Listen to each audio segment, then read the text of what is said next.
Welcome, time for some art fun. Today, I'm going to give you some tips on how to improve your gouache painting, so stick around.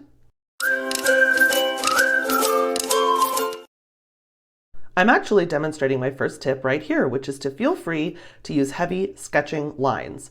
I'm actually going to show you two different simultaneous examples here today. One that's sort of a doodle here, this little kitty, and then a big piece here, which is a seal, so that you can see kind of a low pressure version and a little bit of a higher pressure version of how to use these tips. Now, the reason you can use a thicker sketch line is because unlike watercolor, which is transparent, gouache, and this is acryl gouache here that I used for the background, but regular gouache is what I'm talking about, it is not transparent in its normal thickness. Instead, it's opaque. And that leads us to tip number 2, which is that you should probably consider starting with a thin, watered down layer, just to lay a base color down so you're not working with the plain white paper. And that's what I'm doing with both of these examples. I'm laying down a thin, watered down layer that I let fully dry before I keep layering. And the next tip is, once you're starting to add on more layers, think about how you're using your brush and which brush you're using to get some really cool textured effects. All the way through here on this seal, a huge thing that you're going to see is my love of texture. I love to add texture to my paintings. It's one of the reasons I'm a multimedia artist, and gouache is great for that because you can do a really thin wash, you can do really solid thick layers of gouache on top, you can dab a square, this is a square brush here, and I'm dabbing it straight at the paper. To get sort of a stippling effect. You can use a dry brush effect, which is a little bit of what I'm using here. So you can see the layers beneath that dry brush effect. It's just really cool, all of the different ways that you can use different brushes and different levels of water, which is going to be a tip we're getting to get different effects of texture on your painting.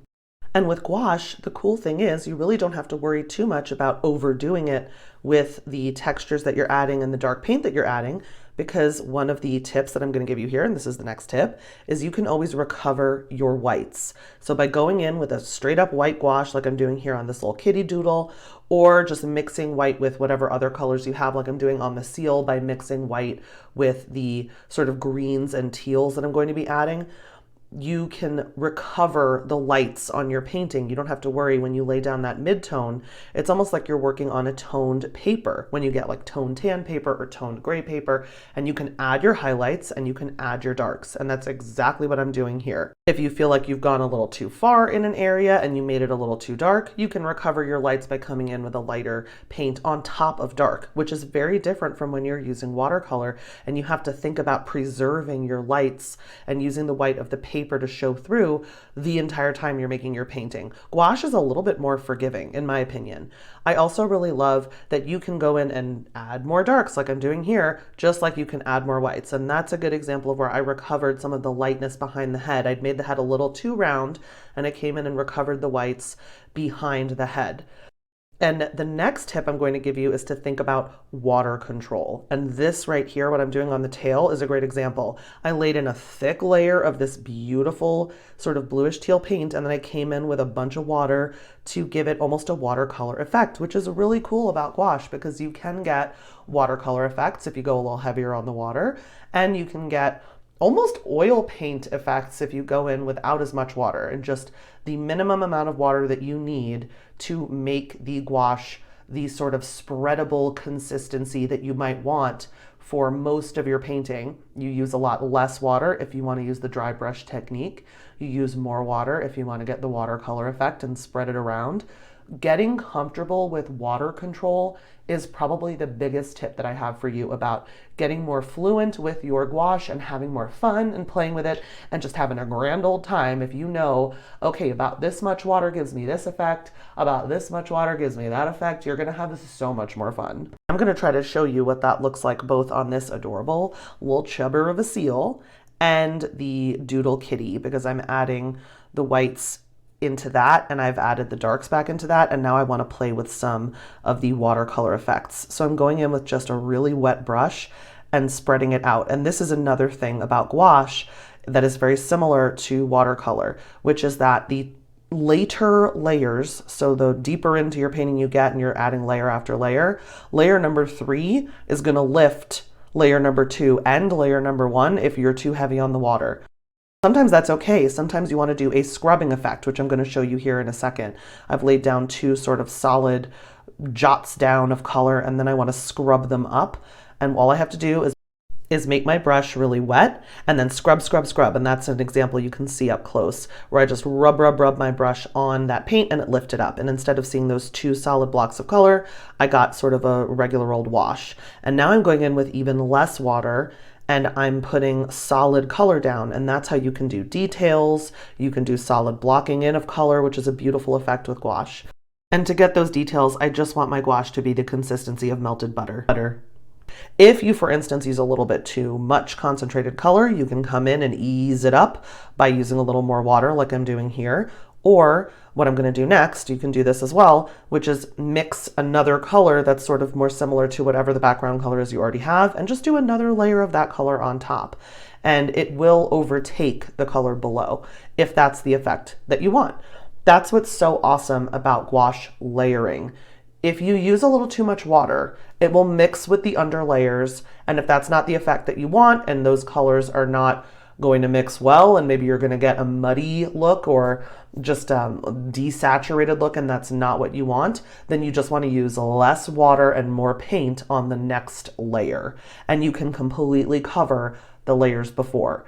And that gives you such a nice little safety blanket feeling as a newer artist. Because when you make a mistake, and we all do, and you absolutely will, that's just how it works, you can come in and fix it. You can come in and bring it back. And one of the things that I had to do with this seal, because the shape of the head and the shape of the sort of back and belly were so different from other types of animals that I paint a lot more often, I did have to come back in with the base chest color and neck color and move that head around a little bit. And it was fine. I really don't think you can tell at all in the final product. I love how it came out in the end, and it was so much fun. I loved making this thing. It was such a blast to use my gouache paints in my new, fairly new Stay Wet palette that I got in one of my recent haul videos. And the other thing that was really fun was being able to put light paint on top of dark. Again, it's a novelty feeling for those of us who are more used to watercolor and maybe learned mostly on watercolor, that you can have a dark, dark color and then just come in with a light and it's light again. There's nothing, you don't have to worry about it. So that's something I did a lot in this painting. Also, one of the reasons that we started with tip number 1, noting that you can do a heavy-handed sketch. I mean, I did a thick black marker sketch because I knew I could either completely cover it up with the gouache, or if I wanted to be able to see it, I probably needed it to be a little bit more dramatic than just plain pencil like I do when I do my watercolors, if I wanted to see it under the layers of gouache that I knew I was going to be added. And isn't this such a delicious tape peel? OMG. I love that Turner acryl gouache background, that solid background. One of the reasons that I do that is because it won't lift with the water. So here I'm just bringing back some of those dark darks by adding another layer onto that pre-existing dark sketch. And I really just feel like once you have the eyes and the nose, the little face of an animal, it really makes the painting. Like, you can mess up a lot of other stuff. If you get that right, you're going to be fine. So this is a little bonus tip, and I'm doing this on both the little baby doodle here and on the main painting. You might want to consider, hey, do I want to add any multimedia elements to this? Do I want to add, I'm already using, Micron pen. Do I want to use anything else in addition to the gouache? And I used acryl gouache and regular gouache. But here I'm also adding Posca pen, because even though this is being added to the plain gouache, the traditional gouache, it's not going to lift it if I'm just really careful with it and dab it and I don't rub. So this is the final little doodle, and this is the final seal with all of the techniques that we discussed today. I hope some of these tips are useful to you in your practice. I took a long time to learn a lot of these things watching various different artists on YouTube, including Lena Revo and Sarah Birn's studios. They were probably the most helpful to me. If you enjoyed this video, remember to like and subscribe to my channel for more content like this. And until next time, remember, create something cute.